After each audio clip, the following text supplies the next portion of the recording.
Meu irmão, minha irmã, eu quero te convidar mais uma vez a abrir a palavra do Senhor no Evangelho de Lucas, capítulo 15. Capítulo 15 de Lucas.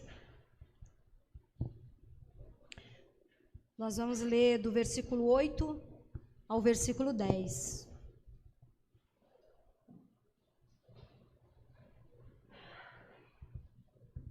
Lucas 15, a partir do versículo 8. Mesmo assentados, mas com toda a reverência à palavra do Senhor, vamos fazer a leitura. Diz assim o texto: Ou qual é a mulher que, tendo 10 dracmas, se perder uma, não acende a candeia, varre a casa e a procura diligentemente até encontrá-la? E, tendo achada, reúne as amigas e as vizinhas, dizendo: Alegrai-vos comigo, porque eu achei a dracma que eu tinha perdido. Vamos orar? Senhor Deus, Pai Todo-Poderoso, te louvamos, te agradecemos, Senhor, pela tua palavra que nos alcançou.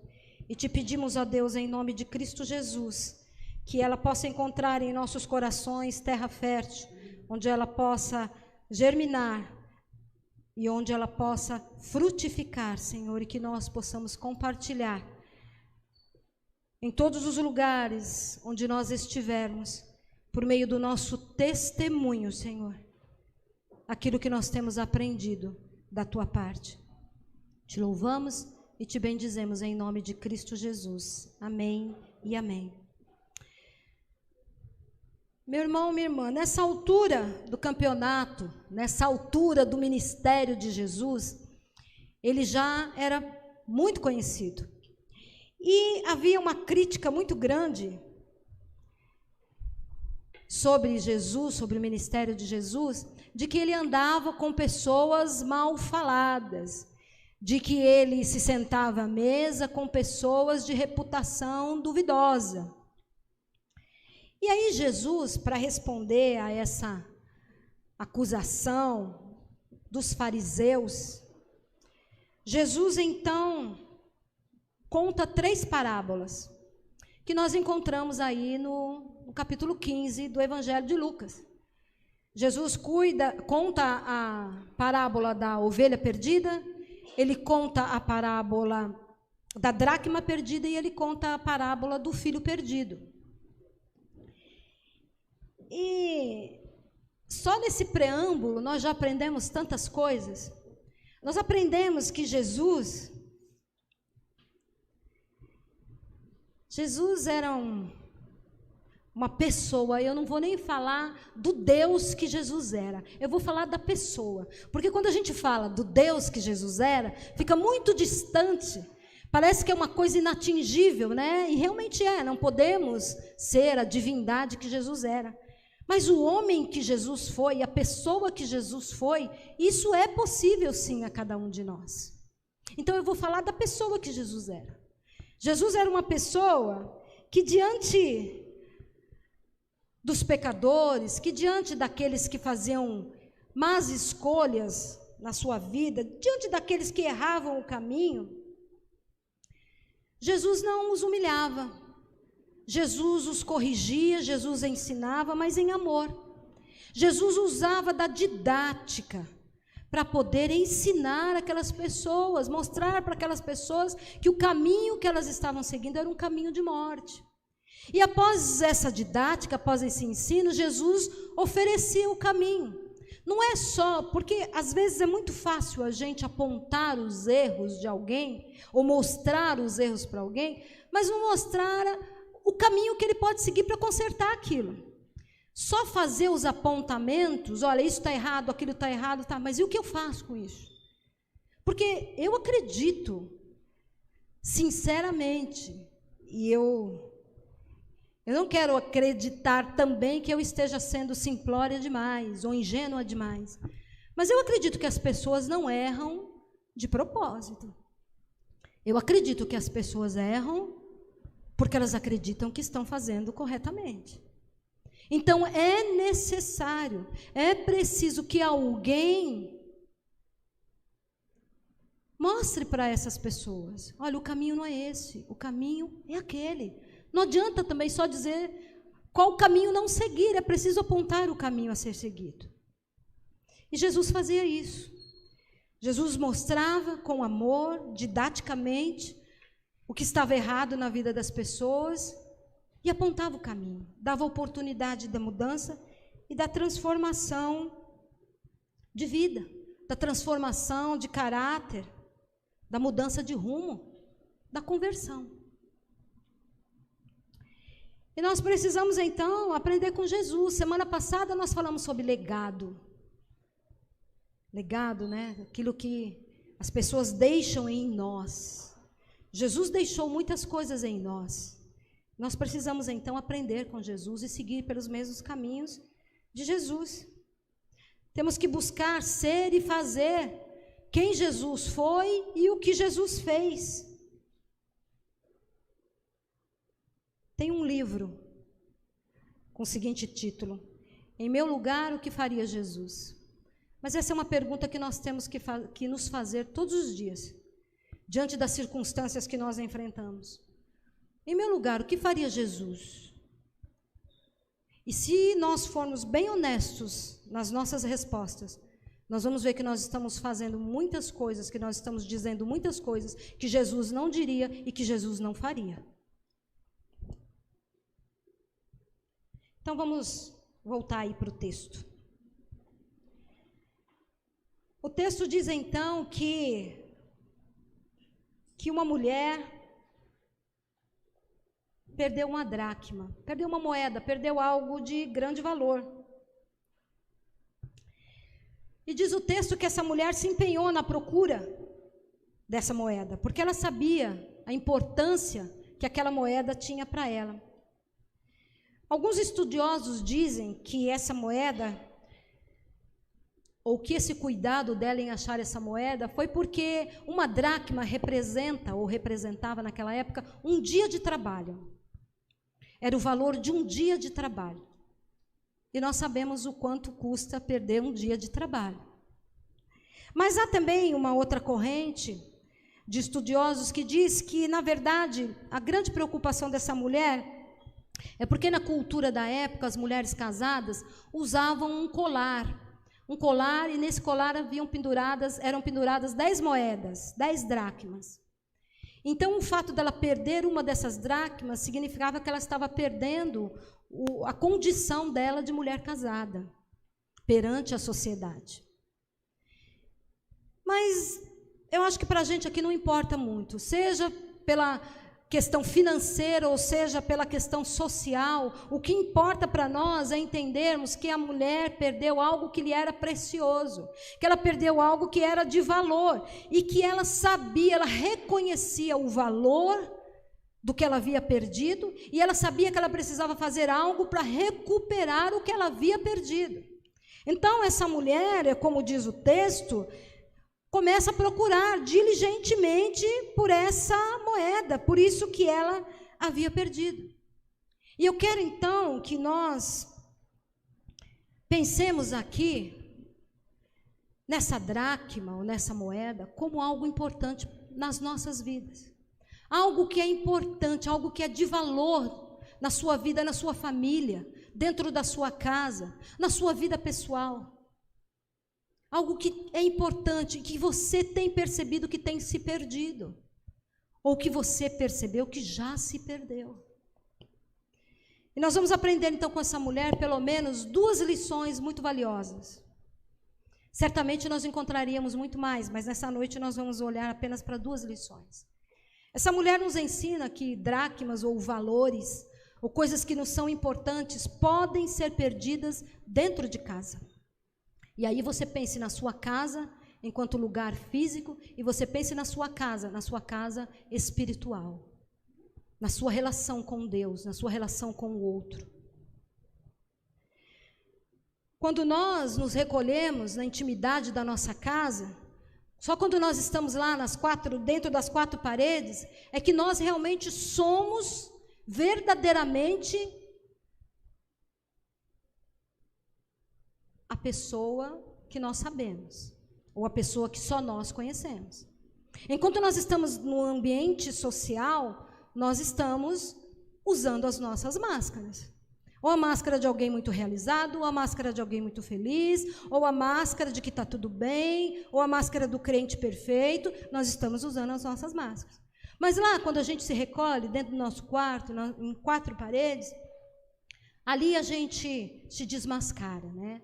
Ali a gente se desnuda e ali a gente pode ser quem realmente nós somos. E só você que está lá dentro da sua casa é que sabe a situação que você enfrenta. Só você que conhece o seu coração sabe o que se passa lá dentro. Você e Deus. Mas nós estamos falando no nível humano.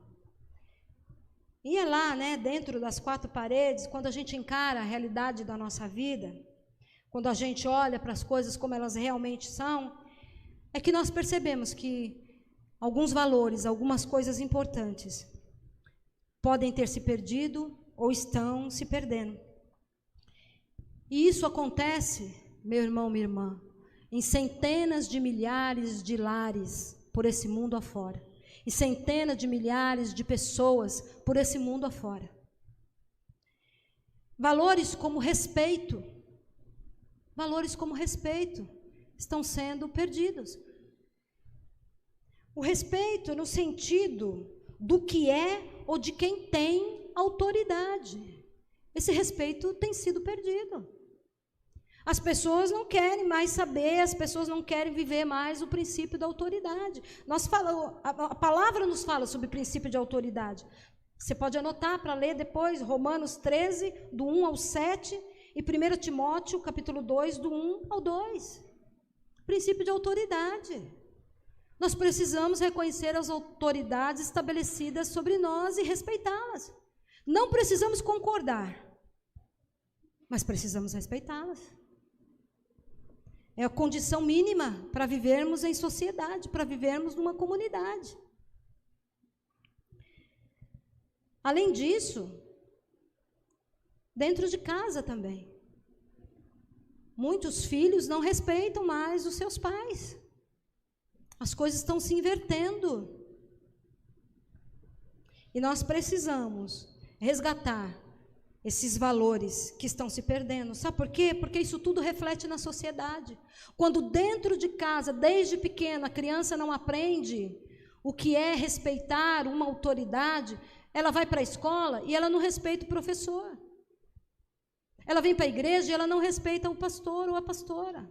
Ela vai trabalhar e ela não respeita a sua chefia.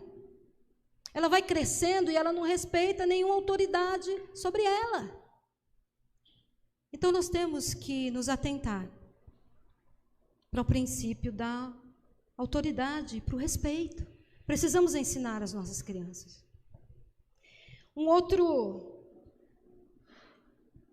valor que tem sido perdido é a alegria. Muitos lares hoje não têm alegria. As pessoas muitas vezes não têm prazer em voltar para casa. Porque chega dentro de casa, o ambiente é pesado, é sempre discussão, é sempre briga, não tem paz, não tem alegria, a pessoa não quer estar em casa. Então procura pretexto para continuar na rua. Um lar, seja o nosso lar físico, seja o nosso lar espiritual, sem alegria é como o deserto, onde nada nasce, onde nada cresce, onde não há fruto. Um lar onde os cônjuges não brincam, onde os filhos não se encontram, onde a família não se reúne ao redor da mesa para celebrar, para falar das suas histórias, para orar, para rir um do outro. É um lar onde não tem alegria. E quando acaba a alegria dentro de uma casa, acaba também o diálogo saudável, o prazer da convivência, o prazer de estar juntos. E esse também é um valor que tem se perdido muito na vida das pessoas e nas famílias. Sabe o que tem acontecido muito? As redes sociais têm ocupado muito o espaço de um familiar na vida de muitas pessoas. Principalmente os jovens, os adolescentes e, infelizmente, até mesmo as crianças. Se você perceber, os imóveis que são construídos já de um bom tempo para cá, Tem aí, ó, a Darlene, que não vai deixar que eu minta. Eles têm se preocupado cada vez menos com a área social, não é isso? A preocupação maior é que tenha mais quartos, que é para cada um da família ter o seu quarto, para se isolar no seu quarto. Os ambientes sociais da casa, sala, cozinha, são cada vez menores. Cada vez menores. Essa é a prática, essa é a didática da sociedade que nós estamos inseridos. E nós precisamos nos posicionar, nós precisamos fazer diferente. E nós precisamos entender o que está acontecendo. Porque se a gente não compreende o que está acontecendo, a gente não se posiciona para que a mudança venha. Outro valor que tem sido perdido é o amor. Amor.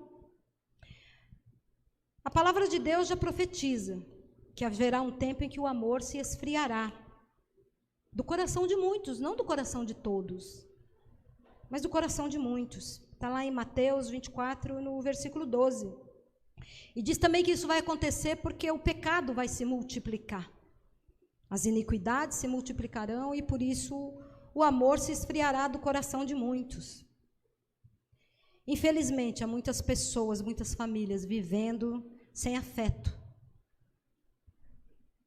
Tem aumentado muito o atendimento a casais. Tem aumentado muito. O atendimento a famílias tem aumentado muito. Porque não sabem mais demonstrar afetividade. Acreditam que não tem mais tempo. Porque a correria, eu tenho que levantar cedo, eu tenho que trabalhar, eu tenho que estudar, eu tenho que produzir, eu não tenho tempo para afetividade. E por conta disso o amor vai se esfriando. Amor precisa de relacionamento.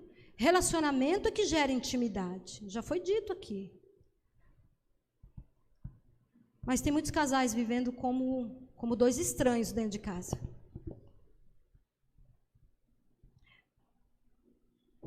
A palavra amor também hoje em dia é muito banalizada.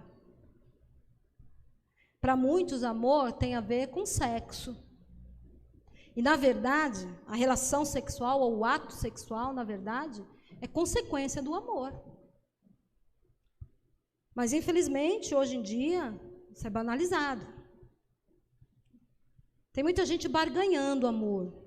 Muitos pais, muitos casais barganhando amor. O que isso quer dizer? Eu vou te dando as coisas, eu vou dando as coisas para os meus filhos, eu vou dando as coisas um para o outro, eu vou dando as coisas, achando que isso vai demonstrar o meu amor, ou que o outro vai se sentir amado por conta disso. Isso é barganhar, é troca. Tem amor também que é permissivo. Pessoas que não sabem dizer não. E acreditam que porque eu não estou dizendo não, é porque eu estou demonstrando amor. Mas não é. Dizer não, e nós temos aqui várias, da área da educação, dizer não é didático. É didático. Porque se os nossos filhos vão aprenderem o não dentro de casa, eles vão aprender do lado de fora de casa. E vai ser muito pior. Não vão saber lidar com as suas frustrações. Não vão saber lidar com as negativas do mundo. Aí vão crescer e vão ser adultos mimados. Adultos birrentos. Que não sabem se comportar, que não sabem se reagir diante de uma negativa. Então nós precisamos educar as nossas crianças. Amor também é decisão. A gente decide amar, apesar de. Não é amar só aquele que concorda com a gente. Não é amar só aquele que pensa igual a gente. É amar. Porque a Bíblia nos ensina assim, é amar até o inimigo, até aquele que nos deseja mal, e mais do que desejar, até aquele que nos faz mal. Temos que amar ele também. Amor é isso, amor cristão é isso. Ou a gente ama assim, lembra lá do começo da pregação? Olhar para Jesus, não para o Jesus divino, para o Jesus homem. Ele fez, se ele fez, a gente consegue também.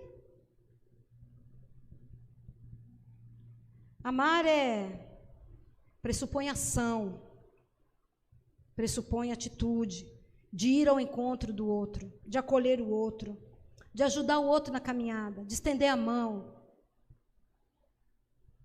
Outro valor também que está sendo perdido é a esperança. A esperança.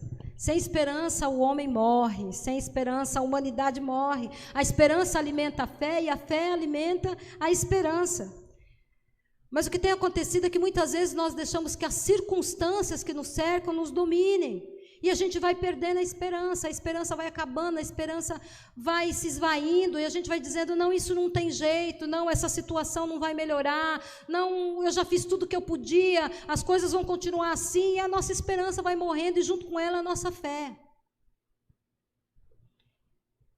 E isso é muito ruim.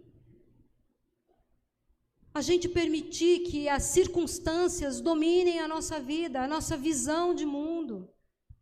A gente vai sendo dominado por essa circunstância e aí a nossa caminhada fica muito difícil, fica muito pesada. E aí, meu irmão, minha irmã, nós temos que nos lembrar que por mais grande que sejam as lutas, por mais difíceis que sejam as situações que nós estejamos enfrentando, nós não vivemos pelas circunstâncias, nós vivemos pela fé. Nós vivemos pela fé. Outro valor que tem se perdido é o valor da espiritualidade. Entrar na presença de Deus, lá no secreto, e no secreto se revelar a Deus e permitir que Ele se revele a nós. Encontrar com Deus que está nos esperando em todos os lugares, em todos os momentos. Erguermos para Deus um altar, não um altar físico, mas um altar dentro dos nossos corações, onde o Senhor possa vir e reinar e comandar e dirigir as nossas vidas. Fazermos o que Ele quer que nós façamos, sermos quem Ele tem nos chamado para ser. E não uma espiritualidade ritualística, mas uma espiritualidade verdadeira, uma espiritualidade onde eu me apresento diante do Senhor com todas as minhas mazelas, com todas as minhas fraquezas, com toda a minha vulnerabilidade, digo para o Senhor, Senhor, eu não sou perfeita, Senhor, eu tenho sim os meus defeitos, os meus pecados, as minhas lutas, mas eu quero ser uma pessoa melhor, eu quero ser como o Senhor é, me ajuda, porque na minha fraqueza, nas minhas limitações eu não consigo, então me ajuda. Nós temos que parar de nos colocarmos diante do Senhor como se Ele não nos conhecesse, como se nós pudéssemos enganá-lo com a nossa fala, com o nosso gestual ou com a nossa aparência. O Senhor busca, o Senhor procura, o Senhor espera corações contritos, que se derramem diante dEle e que reconheçam que nada são sem Ele. E quando isso acontece, nós podemos experimentar, então, a restauração, que só o Senhor pode dar. Uma vida, uma casa sem espiritualidade, sem uma espiritualidade dinâmica, ativa e constante, é como uma casa sem telhado. E uma casa sem telhado não serve para abrigar ninguém. Aquela mulher, do texto que nós lemos, que não tem nem nome, mas que nos ensina tantas coisas, ela perdeu algo que lhe era valoroso. Talvez ela tenha chorado. Talvez ela tenha se lamentado por um tempo. Mas logo depois, diz o texto, ela saiu à procura daquilo. Porque ela sabia que não era possível viver sem o que ela havia perdido. Esse é um primeiro convite que eu faço para você nessa noite. Se você consegue distinguir, se você consegue identificar valores que foram perdidos na sua vida, que foram perdidos dentro da sua casa, saia em busca desses valores. Busque esses valores para que você possa resgatá-los e para que você possa novamente experimentar toda a grandeza e toda a riqueza daquilo que você perdeu. Valores são perdidos dentro das nossas próprias casas. É o que o texto nos ensina. E quando isso acontece, a gente fecha a porta e a gente se isola. A gente se isola porque a gente tem vergonha, a gente não quer que as pessoas vejam as nossas mazelas, a gente não quer que as pessoas saibam aquilo que está dando errado na nossa vida. Por isso que as redes sociais hoje bombam tanto. Porque não importa muito ser, importa é parecer ser. Então, se eu pareço que eu estou feliz, já está valendo. Se eu pareço que eu sou bem-sucedido, já está valendo. Já está valendo. Porque a gente sente vergonha das nossas mazelas, das nossas dificuldades, das nossas dores, e aí a gente se isola. Se isola dos irmãos, se isola da família e às vezes se isola até do próprio Deus. Poxa vida, mas até aqui foram palavras duras, palavras difíceis para a gente ouvir. Palavras difíceis que o Senhor falou conosco, mas tem a segunda lição.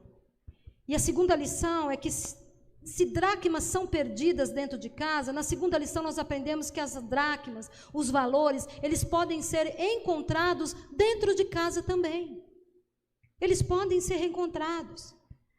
Diz aí no versículo 8, o que essa mulher fez? Diz para mim, o que ela fez quando ela percebeu que havia perdido algo de grande valor? Acendeu a luz. Ela acendeu a luz. E a luz que ela tinha naquela época era bem diferente da nossa. Era ali uma lamparina, numa botija de azeite. Mas essa mulher foi lá e acendeu a luz, aquela luz precária. A casa dela também, o chão da casa era um chão de ripa, de junco com areia. Então imagina uma moeda perdida num chão desse, com apenas uma lamparina para ser encontrada. Mas diz o texto que ela acendeu a luz. Ela acendeu a luz, essa foi a primeira atitude dela. E aí, meu irmão, minha irmã, diante dos valores que você tem perdido na sua casa ou na sua vida, o convite para mim e para você é esse: acenda a luz. Acenda a luz. Você quer encontrar os valores que você perdeu na sua casa ou na sua vida? Acenda a luz. Você quer restaurar alianças perdidas? Acenda a luz. Você quer reencontrar esses valores perdidos, respeito, amor, alegria, espiritualidade? Acenda a luz. E essa luz é Jesus Cristo. Ele mesmo diz: eu sou a luz do mundo. Então procure Jesus Cristo, busque Jesus Cristo, chame Jesus Cristo para a sua vida, para a sua casa. Acenda a luz. Deixe essa luz invadir e tomar conta da sua vida, de toda a escuridão que está na sua vida e te mostrar um caminho. Mas sabe o que acontece, meu irmão, minha irmã? Muitos não querem acender a luz. Muitos se recusam a acender a luz. Sabe por quê? Porque quando a luz está acesa, a gente enxerga as coisas. Você já pensou o que vai acontecer aqui se nós apagarmos todas as luzes e eu disser para vocês: ó, se levantem e vão embora? Não vai dar muito certo, não, né? Mas quando a luz está acesa, a gente enxerga. A gente enxerga tudo que está ao nosso redor. E o que acontece é isso: muitos não querem acender a luz porque não querem enxergar. Não querem enxergar o que está errado nas suas vidas. Não querem enxergar a sujeira, a desordem. Não querem mexer no lixo. Não querem mexer no lixo. Quando a luz está acesa, a gente enxerga as falhas.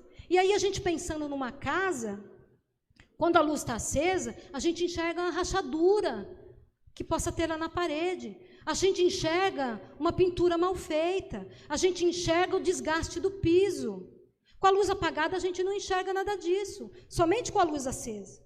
Então, quando a luz do Evangelho entra nas nossas vidas e coloca luz sobre ela, nós começamos a enxergar os nossos próprios erros. Nós começamos a enxergar os nossos descaminhos. E não são todos que estão dispostos a isso, a enfrentar isso.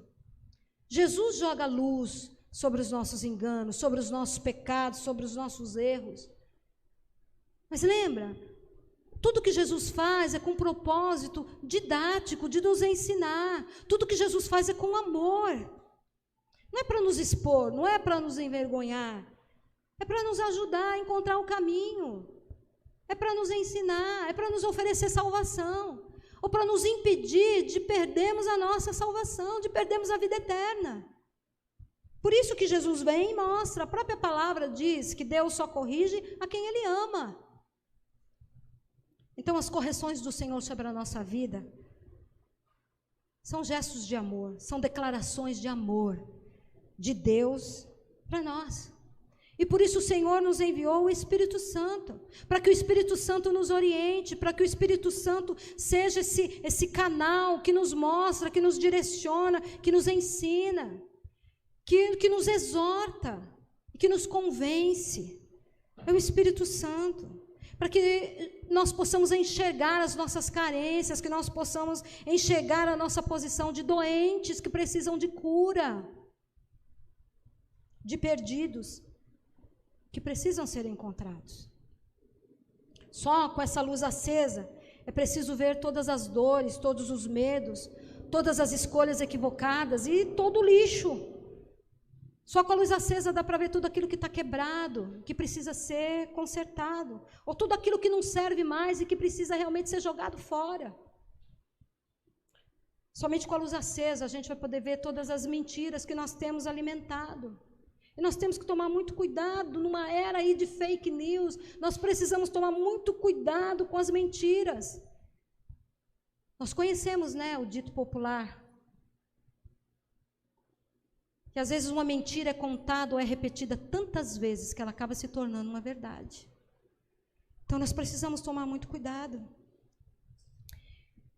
E então, após tudo isso, após a gente revirar todo esse lixo, após a gente mexer com tudo, após a gente fazer esse diagnóstico e perceber tudo que precisa ser retirado da nossa vida, percebemos todos os valores que nos eram importantes, que foram perdidos, aí então a gente pode pegar a vassoura para varrer, para limpar a casa, para colocar para fora mesmo, revolver a terra, colocar para fora o lixo que não serve mais e encontrar o valor que foi pedido, encontrar a nossa moeda, encontrar aquilo que nos é precioso, encontrar aquilo que nos é valoroso. Mas nós não podemos pular processos. Antes nós vamos precisar mexer no lixo. E o lixo cheira mal. Mas nós vamos precisar mexer no lixo para podermos colocar para fora. Fazer aquela coleta seletiva. Tirar realmente aquilo que tem encoberto os nossos valores, aquilo que tem nos impedido de ser quem o Senhor tem nos chamado para ser. E quando a gente fizer isso, muitas coisas virão à tona.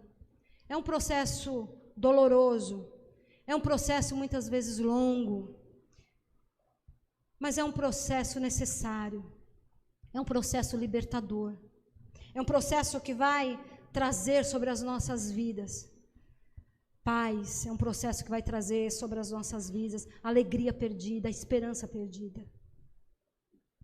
É o momento do confronto. E muitas pessoas não gostam de confronto. Eu recebo muitas pessoas no gabinete que dizem: pastor, eu não gosto do confronto. Mas o confronto é necessário para que nós possamos crescer. Nós precisamos entender aquilo que tem impedido o nosso crescimento. Precisamos compreender. E precisamos, em amor, muitas vezes, sermos, sim, confrontados. Eu quero te convidar a fechar os teus olhos, a se colocar na presença desse Deus que te ama, desse Deus que cura e desse Deus que quer te restaurar. Nós precisamos passar por esse processo, por mais doloroso que ele seja, porque somente assim nós vamos poder receber a cura, somente assim nós vamos poder receber o perdão, somente assim nós vamos poder perdoar, somente assim nós vamos poder ser perdoados. Somente assim vai poder haver a restauração. E eu quero que você preste bem atenção, meu irmão, minha irmã, nesse ensinamento que eu creio que veio mesmo do Espírito Santo de Deus.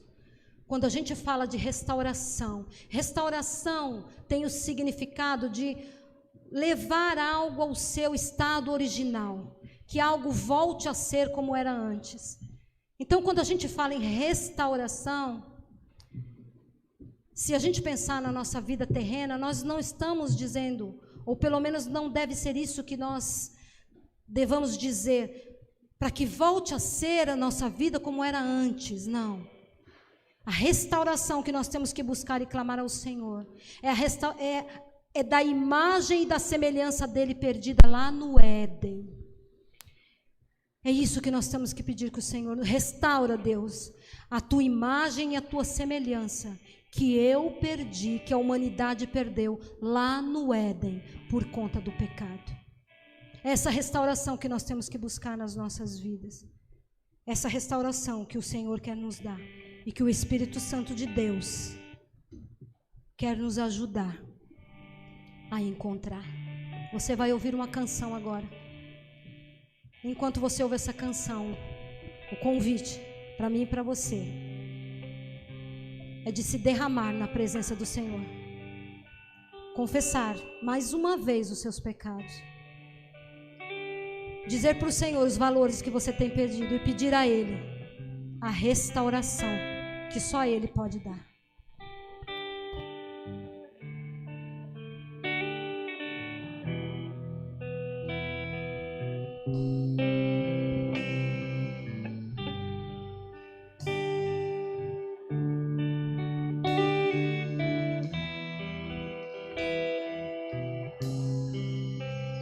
Eis-me aqui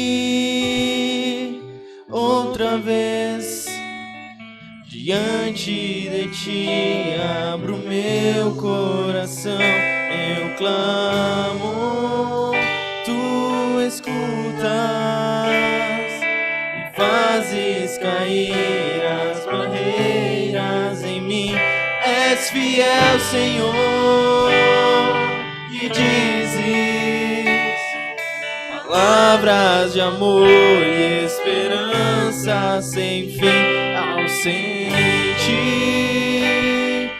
o teu toque, tua bondade liberta o meu ser no calor desse lugar.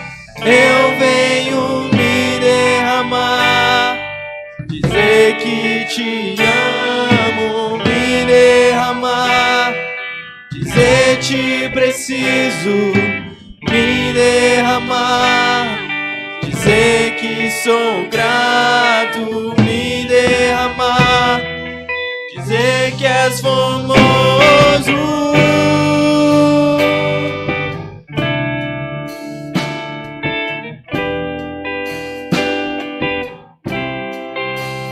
Eis-me aqui outra vez diante de ti, abro meu coração, eu clamo, tu escutas e fazes cair as barreiras em mim. És fiel, Senhor, e dizes palavras de amor e esperança sem fim. Ao sentir o teu toque, por tua bondade liberta o meu ser no calor desse lugar. Eu venho me derramar, dizer que te amo, me derramar, dizer te preciso, me derramar, dizer que sou grato, me derramar, dizer que és formoso, me derramar, dizer que te amo, me derramar, dizer te preciso, me derramar, dizer que sou grato, me derramar, dizer que és formoso.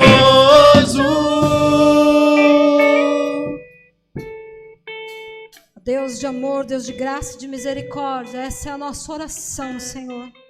Nós queremos nos derramar na Tua presença nessa noite, sabendo que somos dependentes da Tua graça e da Tua misericórdia. Som dos nossos corações, Senhor. Traz a nós, a todos nós, Pai, a revelação daquilo que temos feito, que tem Te desagradado, Senhor. Dos valores que temos perdido, Deus, e que precisamos resgatar. Restaura em nós, Deus, a tua imagem e semelhança, perdidos por conta do pecado, Senhor. Nós não queremos mais ser os mesmos, nós queremos ser transformados pela tua ação, Senhor. Nós queremos, Deus, como o Senhor, acreditar, Senhor, na humanidade. Nós acreditamos que a humanidade tem jeito, nós acreditamos que nós temos jeito, Senhor. E nós confiamos em Ti. Nós nos colocamos na Tua presença, Senhor. Fala conosco, nos ensina. Espírito Santo de Deus, vem sobre cada um de nós. Tira as vendas dos nossos olhos. Tira aquilo que tem tapado os nossos ouvidos. Que nós possamos ver, que nós possamos ouvir, que nós possamos compreender. E por meio dessa compreensão que só o Senhor pode dar, que nós sejamos transformados de acordo com o Teu querer, de acordo com a Tua vontade. É em nome de Cristo Jesus que nós oramos. Amém e amém. E sabe, meu irmão, minha irmã, quando tudo isso acontece na gente, quando a gente vai e reconhece que precisamos dessa restauração, aí como a mulher do texto, a gente pode chamar os nossos amigos, a gente pode chamar os nossos vizinhos, a gente pode chamar a comunidade de fé, a gente pode chamar as pessoas que a gente sabe que nos ama e celebrarmos o valor que nós havíamos perdido e que com a graça de Deus nós podemos reencontrar. Amém? Amém.